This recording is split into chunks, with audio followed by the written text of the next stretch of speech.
Welcome back to Old School Sports and our OOTP 23 playthrough of the Kansas City Royals. We are at the start of the 2034 season. This marks the start of the 13th season for us as general manager of the Kansas City Royals. Had pretty good success so far with 8 playoff appearances in those 12 years and a couple of World Series championships as general manager. Looking at the roster this year, we have a pretty similar roster to the team that went 104-58 last season, but did lose in the first round of the playoffs. The key additions are Eddie Chavera, starting pitcher, who we traded away the number 3 prospect in baseball, Maxime De La Cruz, for. You can see that Chavera certainly profiles as an above-average major league pitcher. He's only 26 years old. He's durable, which we love. He's a number 3 starter on a good team. We may have paid a little too much giving away the number 3 prospect in the game for him. But with our trade during the offseason of longtime starter Ricky Vanasco and the fact that Zach Jacobs, another longtime starter for our team who won the AL ERA title last year, left as a free agent, we needed to fill some spots in the rotation. And Chavera, I think, hopefully will be a big part of that for the years to come. You can see at 26 years old, he's 5 years younger than anyone else in our rotation. And we also brought on Rosny Contreras as a free agent, 1-year deal, $5 million. Picked him up near the end of the free agency period, really right when spring training had already begun. So hope is that the two of them can fill in for the holes left in the rotation by the departures of Jacobs and Vanasco this year. You can see right now Contreras slots in as our 3 and Chavera slots in as our 4 behind 1-2 punch of Ben Borgman and Caleb Lagerwell. Other new additions to the pitching staff, Justin Bruhl, left-handed solid reliever. We thought he might be the closer. It looks like our new manager is going to use him more as a lefty specialist. Signed him to a 1-year, $4 million deal. We have Zach Green, who we picked up in the Rule 5 draft. And that is it for the new additions to our pitching staff. Tyler Bosma, who has started and closed for us in the past, going to be back in the closer role, at least to start the season for us. And looking at our position players, not really a lot new here.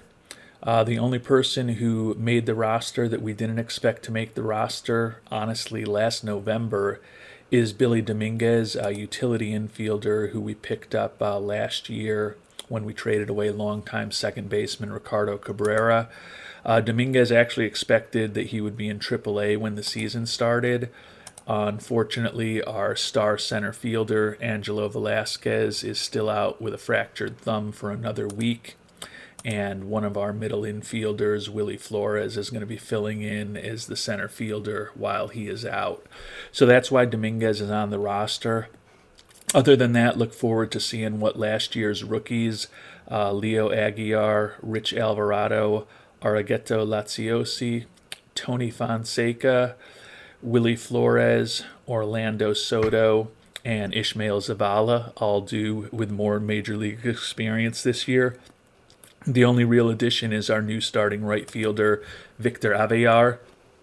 Had an excellent year in AAA last year, batting .281, 27 homers, 103 ribbies. He was a 14th round draft pick back in 2027. Kind of took a while to develop through the minor leagues. 25 years old now, and he is going to be making his major league debut today against the Minnesota Twins. And you can see we're really intrigued by that excellent home run power. Hopefully he will be a big boost for our offense. You can see we've already got him slotted in, batting 5th and playing right field against both righties and lefties. Other than that, the only things to note are this is a team that is built to win right now. Dylan Cruz and Bobby Witt Jr., our 2 highest paid players, could both be free agents at the end of this season. Cruz will be, unless we sign him to an extension during the year. And Bobby Witt Jr. will have an option to opt out at the end of the season where he's making 36, potentially come back next year making $33.5 million. We'll see what happens with that. But given that two of our top players, and definitely two of our top three offensive players, along with Alex Vasquez, could be gone after this season. We have been building this team focused on trying to give it another run, which is part of the reason why, as far as our pitching staff, we extended the $10 million option to Gordon Graceffa last year. And then, as we talked about earlier, we've brought on Contreras with that one-year deal. And then we made the big trade for the youngster Eddie Chavera, because we are going to try to make the most out of this potential last run we have with Cruz and Bobby Witt Jr. together. And as I mentioned at the end of our previous episode, the simulation we ran, the Royals projected to go 162, which would represent not just the best record in the American League, but the best record in all of baseball. So here's hoping that we're able to live up to those lofty expectations and hopefully get ourselves back into the playoffs with a first-round bye, and hopefully we can do a little better than we've done the last couple years when we've been knocked out in our first playoff series. And good news for the Royals, Angelo Vasquez is healthy, and we are off to a 6-0 start. So Billy Dominguez will be headed down to AAA. You can see he's just had one at-bat, so has not played a significant role for us in these first 6 games of the year. Will be good to get Angelo Vasquez back into the starting lineup. Will be interesting to see what happens with Willy Flores. Will he take over at second or short for Fonseca or Laziosi? Let's see what our new manager, Bobby Crosby, wants to do. He's actually moving Willy Flores into right field and pushing the youngster Aguiar to the bench. I don't know that I like that. I think I'm going to move Flores' position back to being a second baseman. I mean, I want to get all of these youngsters as much playing time as possible, but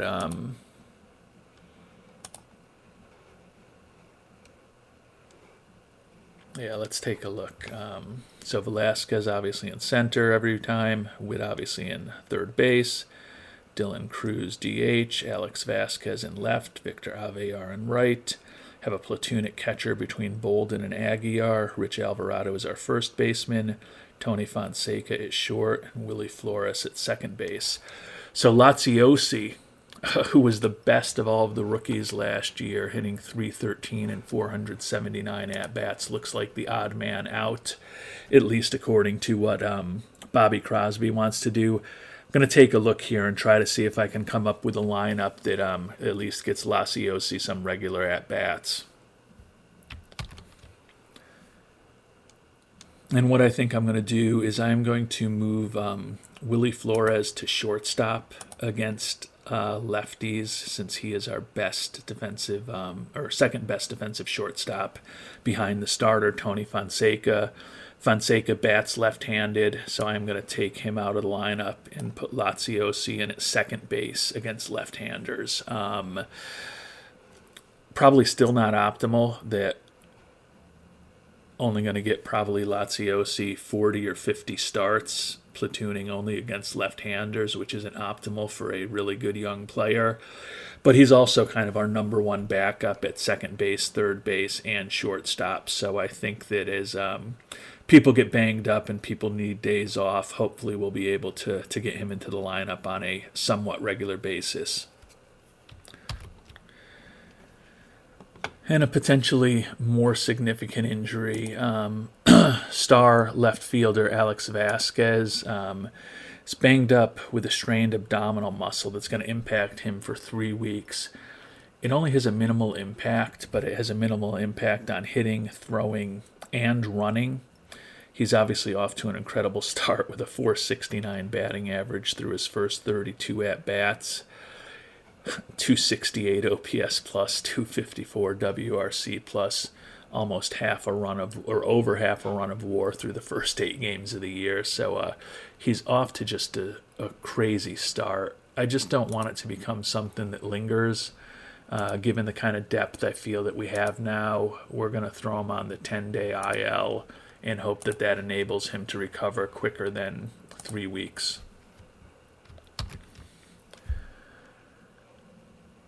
And we'll bring Dominguez back up to the Major League roster. Take a look at what Bobby Crosby wants the lineup to look at now. And that does work out a little better because Flores is now back to playing second base all the time. But Aragado Laziosi slots in as the DH against right-handers, so that is at least some more regular at-bats for Laziosi. Wouldn't hate... Laziosi's 6 feet tall, and he is a better defensor. He's got better defensive skills than Rich Alvarado. I don't know that I love the idea of teaching a position at the major league level, but I think I'm going to do that. I'm going to force start Laziosi at second base and move Alvarado to DH. You know, we're 7-1. If it costs us a game or two, not the end of the world. You may remember that significant error that we got from Alvarado back in the playoffs last year, which angered me a little bit. So it'll just give us a little more flexibility with Laziosi. Again, you look at his ratings, and he is 6 feet tall, so he's actually an inch taller than Rich Alvarado. There's no reason that Laziosi can't learn how to play first base on the fly pretty quickly there, so we're going to give him a chance to do that. And the Royals continue to play fantastic ball here in April, off to an 18-4 start. Gordon Graceffa looking for an extension. 1-year deal for $4.4 million. I thought we were going to be done with Graceffa, and he's really been bad this year. Oof. 4 starts, only 18 innings pitched, and an 8 ERA.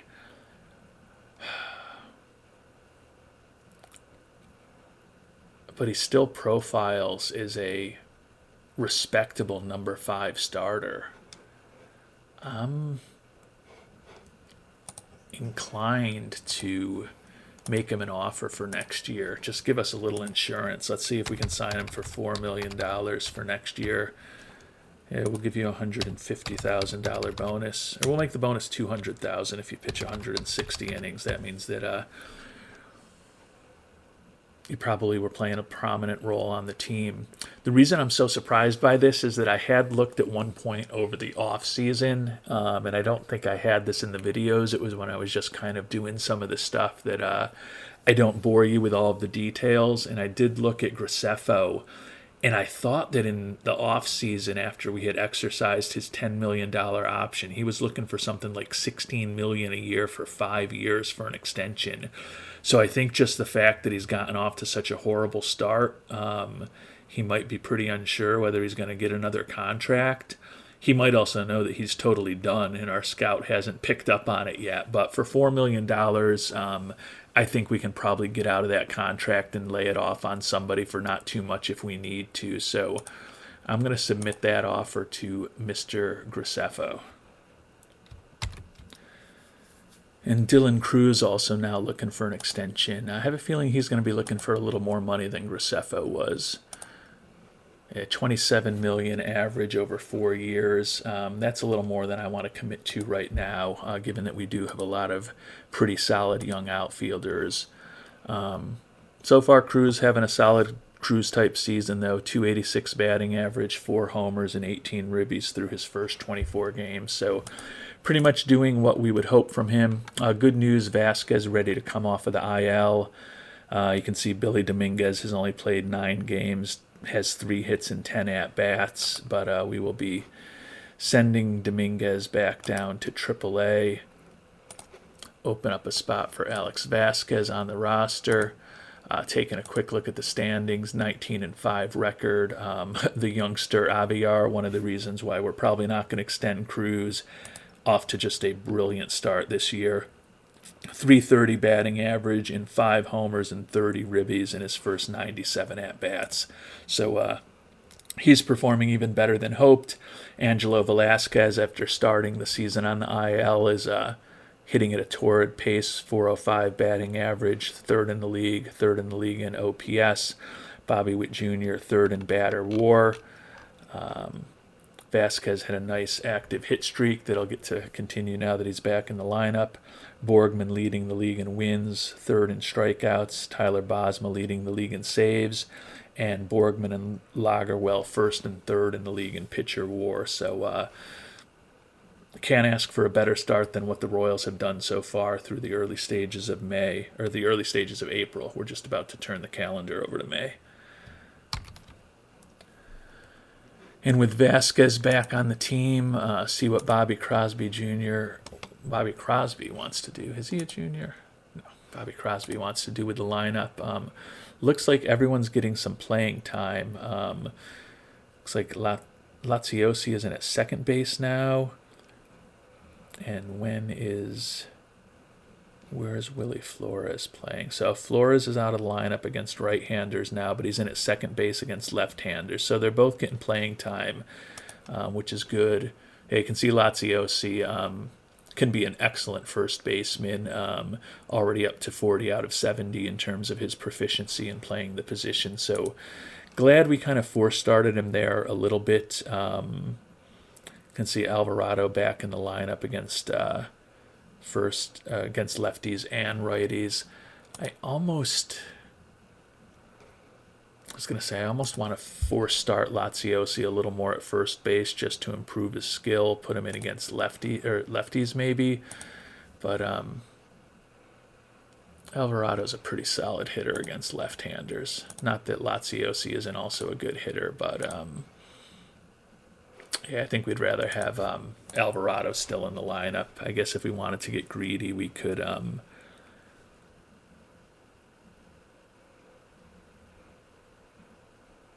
I don't know what I was thinking. I guess there would be a way to... I want to keep Alvarado in the lineup, and I'm not going to take Dylan Cruz out at DH, and I'm not going to play Alvarado at second base. So, hey, it's good we got a little experience with Laziosi playing first base, one more position that he can fill in for us. Looking at the team, only the young outfielders Soto and Zavala aren't in the starting lineup against righties or lefties. So we're trying to get as much PT as possible to a lot of these young infielders and catchers. Aguiar also, obviously, as we talked about, off to a great start. Soto, only 15 at-bats, has been effective, and Zavala, not very effective in 31 at-bats. So I don't feel great that I'm not getting those guys a lot of playing time. Certainly next year, when Dylan Cruz likely won't be on the team, should be a little more opportunity to get those guys playing time. And as I've thought about it, I'm actually going to send Zavala down to AAA so I can start him every day in AAA. That should open up more at-bats for Soto because he'll kind of be the primary backup outfielder. And then we can put Billy Dominguez on the roster, although he's also young. Given the talent that we have in the middle infield, I don't think he's as big a part of our future. And also he's kind of completely developed at this point, at least according to what our scout thinks. So I would rather have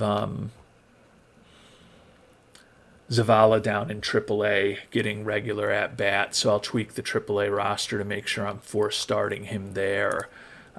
Presumably Dominguez and Soto are going to be the only two players not in the lineup regularly. Yep, still the case, that which is fine. Like I said, I'd rather...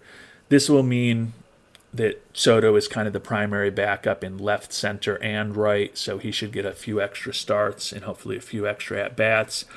Zavala will be getting more at-bats down in AAA, playing regularly. And then, Billy Dominguez, if he's kind of a... bench player up here, that doesn't bother me as much because he's already pretty much fully developed at this point. And as I talked about, given the fact that we've got Flores, Laziosi, Fonseca, and Alvarado who can all play in the infield along with Bobby Witt Jr., Dominguez probably isn't a long-term important member of our team. And Graceffa has inked that one-year deal for... $4 million. Unless he's going to completely fall off the map, $4 million for an experienced fifth starter is not a bad contract at all. And really, he's going to be the fifth for us, hopefully. But, if you had to play with him as your fourth starter or your third, it wouldn't be the end of the world. And he certainly has filled both of those roles for us in the past. So, like I said, I'm pretty sure I remember that he was looking for 15 or 16 million a year for 5 years. So I think it's just this brutal start with the ADRA through his first four starts that maybe has him thinking he's not the man anymore. But hopefully we'll get a better performance from him in the coming weeks and months, and we won't regret giving him that extension as we move into next year. And the Royals head into the month of May with a 20-7 record. Not surprising with a record like that our players have picked up some hardware. Tyler Bosma 3-0 with 11 saves and a 0.59 ERA, striking out 24 in 15 and a third innings, named the AL's best pitcher. And Victor Aguiar, not shockingly after we talked about him earlier, drove in 30 runs during the month, hitting .330 in the month of April. For the season, he's now has a .333 batting average with 32 runs batted in and 6 homers in his first 108 at-bats at the major league level. So he is doing everything that we would have hoped he would accomplish. And obviously having won the Best Rookie of the Month award for the month of April, probably would win Rookie of the Year right now if the season were to end today. So hopefully he can continue raking. And 2 weeks into May, Royals still playing very well. 27-14 record, .658 winning percentage, first place in the AL Central. Alex Vasquez has been off the IL for a while now. Raking Player of the Week last week. .414 batting average on the season through his first 99 at bats. So another vintage Alex Vasquez season appears to be on the way for him this season. Taking a slightly deeper look into the standings, we're only up 3 games despite the really strong start, tied with the Yankees for the best record in the American League, just ahead of the defending champion Angels. And the Yankees, Royals, and the Angels are the 3 best teams in baseball right now. But you can see with the Red Sox, the White Sox, the Guardians, and the Mariners, there's some pretty good teams nipping at the heels of those division leaders in the American League right now. Victor Aguiar continues to have a great rookie year, still second in the American League with 41 runs batted in, and Bobby Witt Jr. is third in batter war at this point. Borgman still leading the league in wins and now second in ERA. And second in pitcher WAR, and Tyler Bosma now second in the league in saves. So, with this good start, still have a lot of Kansas City Royals all over the leaderboards in the American League here in 2034. And it's been a while since we've gotten this storyline, but the brilliant young outfielder Victor Aguiar wants us to help out in the community. So we're either going to give a donation or start a charity. I think what I found in the past when we really examined this close, I believe at the beginning of this playthrough, was if you start a charity, it costs about $16 million, but it also does give you a bump in either fan loyalty or fan interest. I don't know if it did anything for market size. I feel like maybe it helped with both of those. I'm sure I could go back through in the early stages of this playthrough and should really remember what happened since I was the one playing it. But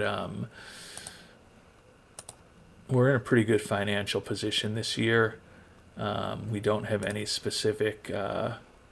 we do have a specific goal to increase profit and next season with $23 million. But we're going to be spending as much money as possible. If we don't make that goal, that's not the end of the world. So we are going to go ahead and start a charity, spend the big money, and hopefully build a better relationship with Victor Aguiar and build a better relationship with the folks of Kansas City, who will hopefully be even more enthusiastic about spending some money out at Kauffman Stadium supporting these Royals. And we had been trying to avoid putting Rosny Contreras on the IL due to a day-to-day injury, a strained back, but unknown recovery at this point. 31 and 17, so still playing good ball, not as great as we were, but we are going to put him on the IL retroactive to his last appearance, and just hopefully get through a week and a half, or I guess closer to 2 weeks, that we'll be without him, have to have someone else in the starting lineup, but I think we can handle that. You can see we did announce that new Kansas City-based charity. Aguiar is leading the American League with 50 runs batted in through his first 46 games played. 12 homers, 304 batting average, so he is absolutely bringing it. And looking into the accounting now, you can see the $16 million that we did spend to start that charity. So that's going to have an impact on the profitability of this year, but hopefully it will also have an impact. Yeah, you can see we did get a boost in fan interest because we haven't made any fan signings, so we're up over 100 now. Still have the good fan loyalty. So hopefully it pays dividends going forward. You can see we are selling out most every game this season, even though we did raise our ticket prices by $1 last year, or at the beginning of this season, from 38 to 39.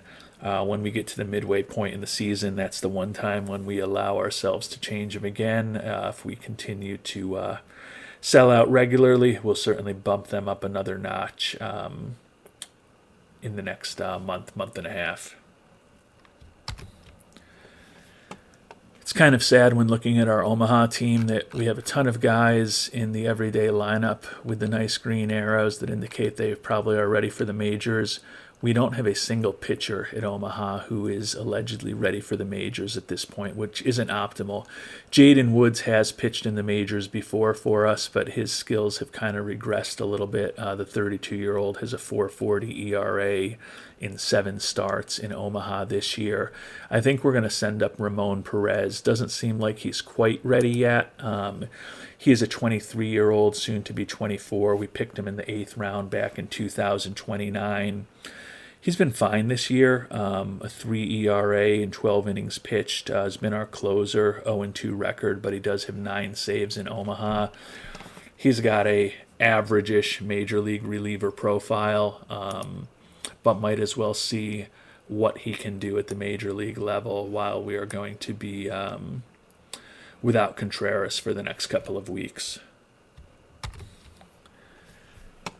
And I'd say it's a bit of a radical move by manager Bobby Crosby. With Contreras out, he's moving Tyler Bosma from the closer role into the starting rotation and promoting Bryce Hubbard to closer. So little surprising that you would take a closer who's been pretty effective with a 1.50 ERA and 14 saves, 33 strikeouts over his first 24 innings, and move him into the rotation. But Bosma has been back and forth with us over the years. Saved 46 games as a closer in 2032, was primarily a starter last year, starting 26 games, back into the bullpen as a closer this year, and now he's going to get some starts for the next couple of weeks.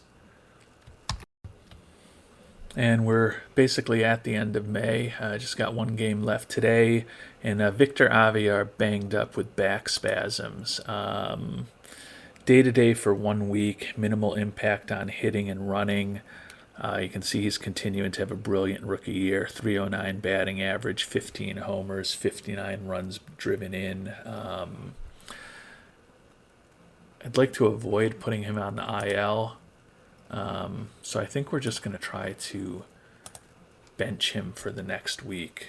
I think I screwed that up before. I think I wanted to bench him for 4 days a while back when he had some back spasms. And instead I changed his bench percentage to 4%, which he's never going to reach. So I did mess that up. So let's change his strategy. We're going to bench him for the next week. His fatigue percentage, if he gets below 90, we'll bench him. But hopefully we can manage through this with Aguiar without ending up putting him on the IL.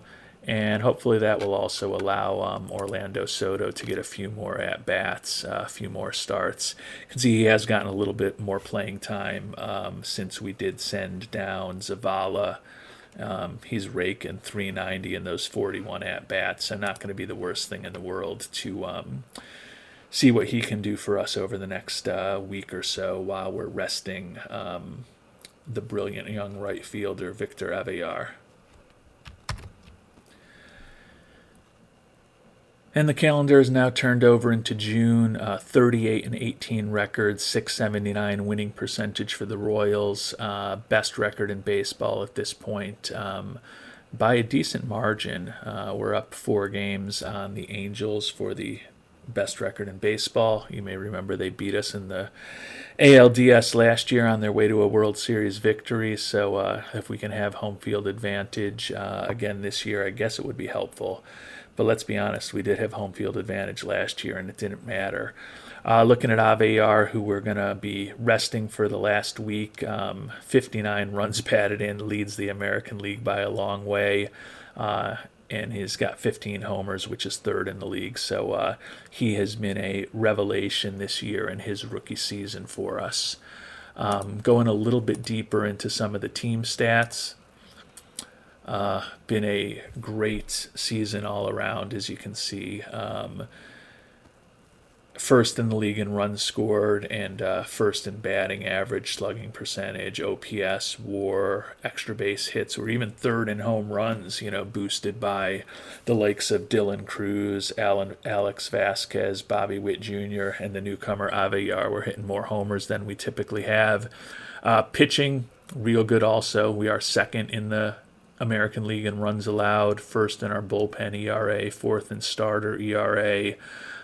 Respectable defensively, not great, but the season is moving along really well. You can see we were undefeated in our 1 game in March, 730 winning percentage in April, and a 620 winning percentage in May. So although I guess we're trending in the wrong direction, we're still playing very good baseball. Apparently, though, we have a infestation of back spasms going through the team. Second baseman Arigato Laziosi, moderate impact for the next 5 days, minimal hitting impact, moderate running impact. We're going to do the same thing that we're doing with Avelis. Is that his name? I don't even know these guys' names yet. Aguiar, not Avelis. Victor Aguiar, and try to just give a little more playing time, stress the bench a little bit. Not optimal to have 2 position players that we're both trying to bench at the same time. Although at this point, Aguiar,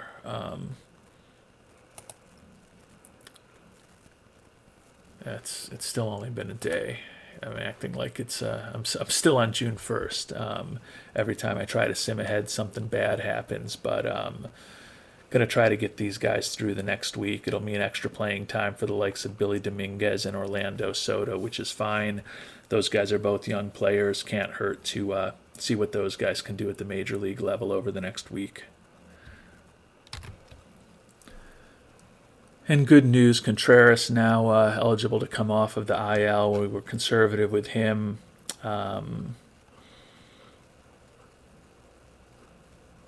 Ramon Perez was not great. 4.26 ERA. Did have 8 strikeouts over 6 1/3 innings. We will send him back down to AAA to make room for Contreras. See what Bobby Crosby wants the pitching staff to look like now. And it's interesting, he is keeping Bosma in the rotation. So Gordon Graceffa, who we just signed to that extension to likely be our 5th starter next year, now out of the rotation. And we're going with Bryce Hubbard as our closer. Has put up a 2.06 ERA in 35 innings pitched.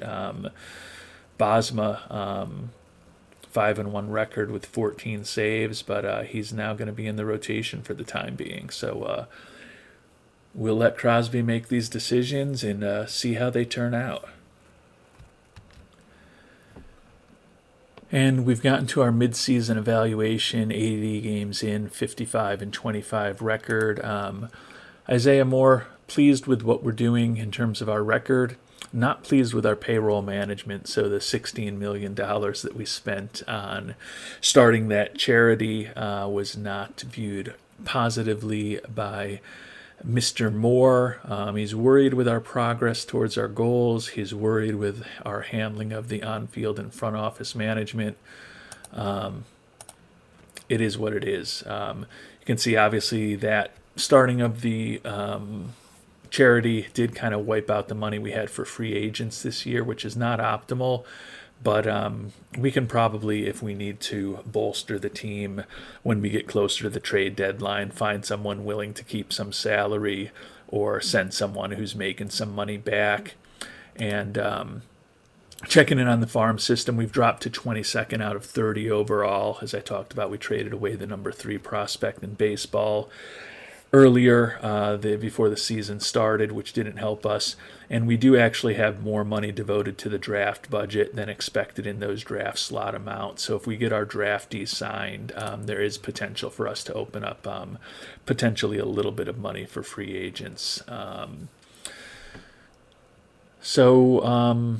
We are going to increase the ticket price. You can see we haven't been selling out as consistently recently. I think the fans are probably a little bit spoiled. We've been so good for so long. We're still going to bump the ticket price for the rest of the season up another $1 to $40. Hopefully can extract a little more money. You can see revenue per game still 9% higher already than it was a year ago.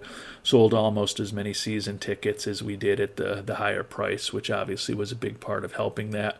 Hopefully we'll keep playing real good ball over the rest of the season and sell a few more $40 tickets than $39 tickets, trying to fill up the half of the stadium roughly that's not already filled with season tickets. Can see we're having an even better winning percentage at this point than last year.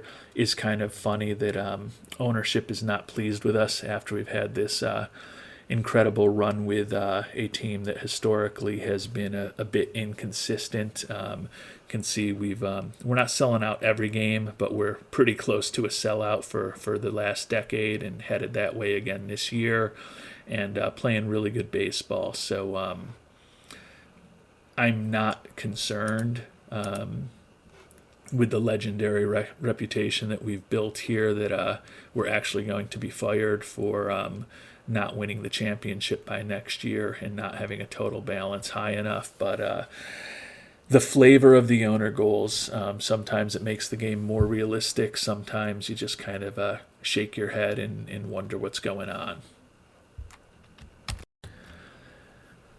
And the Royals have made it to July 1st, 55-28 record, assuming that is still the best in baseball. That .663 winning percentage is still the best. The Angels still the second best team in baseball. Looks like they are 3 games behind us for the best record in baseball. We are up 4 games on the Guardians in the AL Central. So the first half plus of the season has gone as well as you could hope for the Royals, even though it looks like we have lost 3 in a row right now. The youngster Victor Aguiar still leading the league in RBIs, although Brett Yarger from Houston is closing in on him. Bobby Witt Jr. second in pitcher WAR, and then Ben Borgman having a big-time year, leading the league in ERA and second in pitcher WAR in the American League. So some real nice performances so far. Taking a look at the team statistics a little more broadly, we have fallen down to second in the American League in runs scored, and we are still second in the American League in runs allowed. So that obviously adds up to a pretty good winning percentage, and you can see we actually did do a little better in June than we did in May. Moved our winning percentage up from 620 to 629 from May to June. So haven't really had any significant injuries recently. We did have both Aguiar and Laziosi, as we talked about earlier in the month of June, were banged up a little bit with day-to-day back spasms. But right now, nobody at the major league level is on the injured list. I'm probably jinxing myself by even talking about that, but it is what it is. Checking in on the pitching staff here at the midway point of the season. Mentioned that Borgman's having a great year, 10-2 record, 2.47 ERA, and 121 strikeouts. Caleb Lagerwell, 9-5 record with a 3.90 ERA, 107 strikeouts. He's been solid. Eddie Chavera, I'd say he's been solid. 8-3 record. The 4.15 ERA is a little high. Maybe we're hoping for a little more out of the 26-year-old. 102 ERA plus is kind of blah, but he has improved to an 81 FIP minus, and his Sierra is 3.36, and he's put up 2.2 WAR already. So I'd say we're getting what we hope to get from him. We should probably check in while we're thinking about him, and where are the history? Find out how Maxime De La Cruz is doing, who he traded away. He's slipped. He's only the number 6 prospect in baseball right now. And interestingly, we had moved him up to Class A ball at the end of last season. The Phillies have him back down in rookie ball, where he's hitting really well. 330 batting average, 3 homers and 12 ribbies, and 100 at-bats. But he had hit 332 in rookie ball for us, so we moved him up to single A, where he hit 370. Granted, he was 18 years old for most of last year, so maybe the Philadelphia system is a little more conservative with their players than we were. But when he hit 332 down in rookie ball and 370 in single A, there was no way we were going to be sending him back down to rookie ball. That's kind of interesting. Contreras has been banged up, missed a few starts, still has a 4-3 record with a 3.78 ERA. And then we talked about Tyler Bosma in the rotation now. 8-2 record on the year with 14 saves, 7 starts. Obviously had a lot of games in the bullpen before he moved over. Gordon Graceffa, who was our number 5 starter, 3-6 with a 6.20 ERA. So he has not been pitching well this year. His stuff seems to kind of be falling off the map. So maybe he did kind of play us when we signed him for that $4 million contract for next year for his age 35 season. Maybe he knew that he was falling off the map. Certainly his performance in the first 4 starts of the year wasn't great. I still think as a potential swing man who could start for us next year, there might be some value there. And again, as I said earlier, $4 million isn't so prohibitive that we can't get out of that contract if we decide that's what needs to be done. Looking at the other relievers, Justin Bruhl, 1.74 ERA for us, just hasn't pitched all that much as a lefty specialist, just 20 2/3 innings. RJ Dabovich, a 3 ERA, that's kind of what he does. Mackenzie Gore, nice bounce back year, 1.57 ERA in 23 innings. We've talked about Graceffa. Zach Green, the Rule 5 acquisition, has been okay, 4.31 ERA, but he has struck out 49 and 39 2/3 innings. Dylan Lesko's been solid, 2.81 ERA with 41 Ks in 32 innings. Bob Williams, I'd say he's regressing a bit this year. 4.50 ERA, 32 innings pitched. And then Bryce Hubbard, who has stepped in as the closer, his ERA has climbed to 3.08. He does have 11 saves now, 3-3 record on the year. So certainly a solid pitching staff. Our starters have probably, on balance, been a little bit better than our bullpen. So certainly with the fact that we've already moved Graceffa, who has pretty good stamina, and then we also have Hubbard and Gore, who also have good stamina in the bullpen. Don't see any need, unless we have some massive injuries, to chase after a starter. Could we look to bring on another arm in the bullpen, though, over the next month before the trade deadline? I'd say that's definitely something we'll be thinking about in our next episode. And turning to our offensive players, with the second most runs scored in the American League, obviously has been a really good year for the Royals. You can see Bobby Witt Jr., 4.5 WAR already. Just the most consistent player you could hope for, hitting 294 this year, 13 homers, 21 doubles. already has scored 57 runs, driven in 45, stolen 17 bases, 155 OPS plus, 156 WRC plus. Just another vintage Bobby Witt Jr. year for him. Alex Vasquez obviously missed some time with that injury, still hitting .331 with 24 doubles, 14 homers, 52 runs driven in. Has put up a 162 OPS plus, so another vintage Alex Vasquez season from him so far. Angelo Velasquez, the batting average has dipped a little bit down to 283. He's an excellent defensive center fielder, though. Putting up a 105 OPS plus, 105 WRC plus. If he's a bit above average as an offensive player with the excellent defense he gives us in center field, the captain personality, the great influence in the clubhouse, very valuable player for us. Shortstop Tony Fonseca, hitting just like he did last year, 261 batting average through 280 at-bats. A little more pop with 5 homers and 37 ribbies, although he's not hitting as many doubles this year.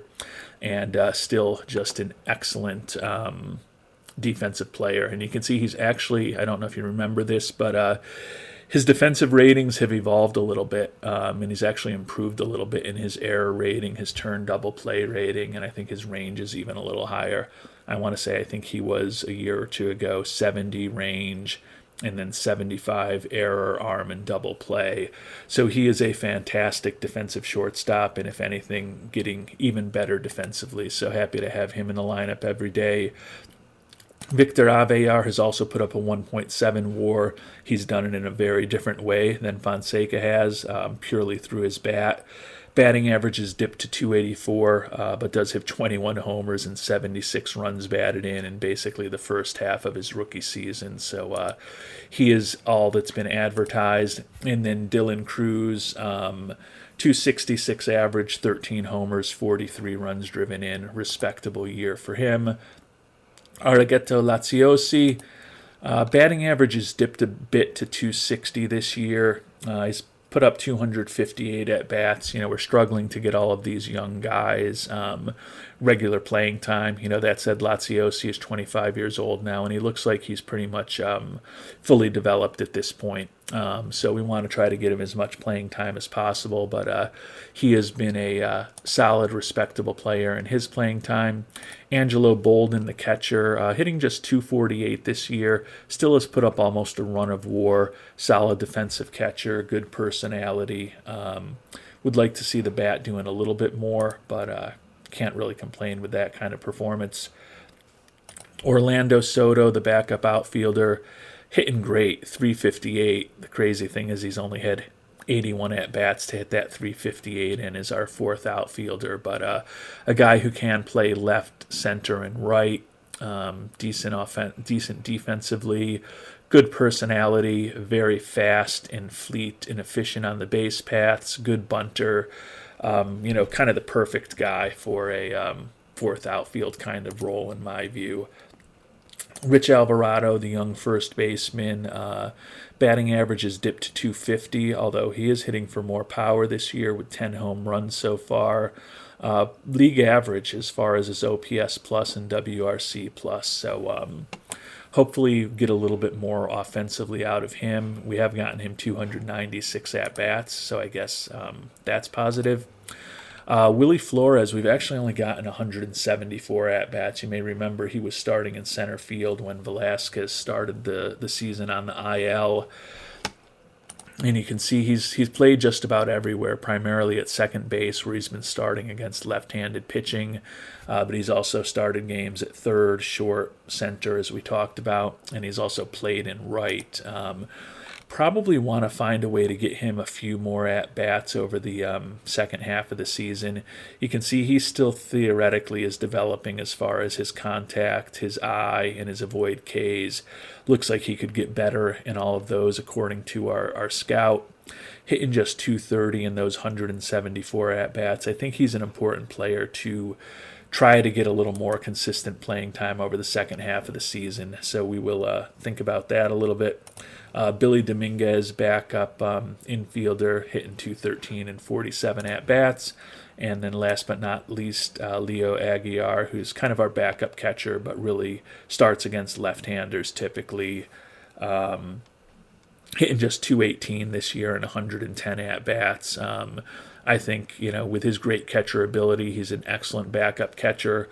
Looking at his batting ratings, he probably falls out somewhere between the .302 that he hit for us last year as a rookie and the .218 he's hitting this year. Hopefully he finds his level somewhere in between as far as his offensive production. With Bolden, starting against right-handers and being the number one guy, Aguiar's bat isn't really critical given how good he is defensively, but certainly would appreciate if he was a 240, 250, 260 kind of hitter instead of a 218 hitter going forward. And since it is July 1st, before we finish the episode, we'll take a look at the international amateur free agents. Doesn't look like there's too much in terms of the pitchers this year. But when we look at the batters, at least according to our scout, there are 4 or 5-star potential players. So would be really good to kind of supplement our farm system with a bit of front-end talent. And as a double check of what Travis Lee thinks, we'll see what the OOTP Scouting Association thinks. They still see 4 5-star potential players also: Colon, Flores, Gonzalez, and Romero. And those are the same 4 that our scout thinks are 5-star potential. So center fielder, Bill Colon. You could play him in center field. He'd be an excellent defensive right fielder, excellent defensive left fielder. He's fine in center field. Decent speed. Obviously looks like he could be a plus bat. Love the fact that he's durable, only 16 years old right now. The low leadership isn't optimal, but definitely an interesting prospect to think about. Catcher David Flores. Don't love the low catcher ability. That probably disqualifies him for me. I don't think I want to be playing a 40 ability catcher. He's 6'4", you could make him a first baseman, you could make him a left fielder. Doesn't have as great a batting profile. Now, to be fair, our scouting accuracy on him is low. The OSA is more bulled up on him, and they've got allegedly better scouting accuracy than we do. So maybe he's not as mediocre as he seems to look, but I think I would be inclined to go Colon over Flores, at least among the first 2 players we looked at. Willy Gonzalez, left fielder, like the durability, low leadership. He's a left fielder. You could play him in right if you had to. Don't really want to play him anywhere else. He is 6'7", so you could play him at first base. Solid potential offensive profile, but the OSA likes him even more, not shockingly. I think I still kind of prefer Colon to Gonzalez, but then we'll take a look at another center fielder, Gilberto Romero. Also durable, great personality with high leadership, adaptability, and work ethic, low greed. Profiles as a really interesting hitter, and we've got high scouting accuracy on him. OSA also likes him. He's not a center fielder, although he's listed as a center fielder. He's really a left or right fielder. And he actually could definitely play first base at 6'1". If you had to, you could play him at third or second. You wouldn't really feel great about it, but he does have a little bit of defensive versatility. So he's definitely an interesting prospect. We think that Esteban Montemayor is a 3.5-star prospect. Listed as a shortstop. We've got low scouting accuracy on him. Looks like he could hit a little bit defensively, probably more of a third baseman than a shortstop. OSA ranks him a little bit higher. We've also got low scouting accuracy on him, which isn't optimal. I do like the fact that we've got high scouting accuracy on Romero here, and we kind of like the personality, like the durability, like the batting profile, even though he does kind of, he's a corner outfielder or a corner infielder. He's not a center fielder, but I do like the bat. I do like the personality. Going back to Bill Colon, we've only got average scouting accuracy on him. OSA is same neighborhood, a little bit different. They're both durable. Colon's personality isn't as good. Basically, Colon could play center field for you. But to me, he's not so exceptional at playing center field that I don't go with Romero instead. The fact that Romero's contact and home run power could both be off the charts, and both the OSA and our scout feel that way, is intriguing to me. Love the durability, love the great personality. He's got enough speed that he can make a little bit of that plus gap power. Looking at Colon, looks like he's a little faster, a little better base runner, similar gap power. So Colon probably finishes with a few more doubles and triples. But we are going to go make our initial $5 million offer to Gilberto Romero. He claims that he really likes his organization and would love to come to play for us, but they tell us that every year, and half the time they sign with us, half the time they don't. But we will make a $5 million offer to Gilberto Romero to join us as our international free agent for 2034. And we'll find out whether or not Romero decides to join us in our next episode. Until then, thanks so much for watching, and hope you have a great day.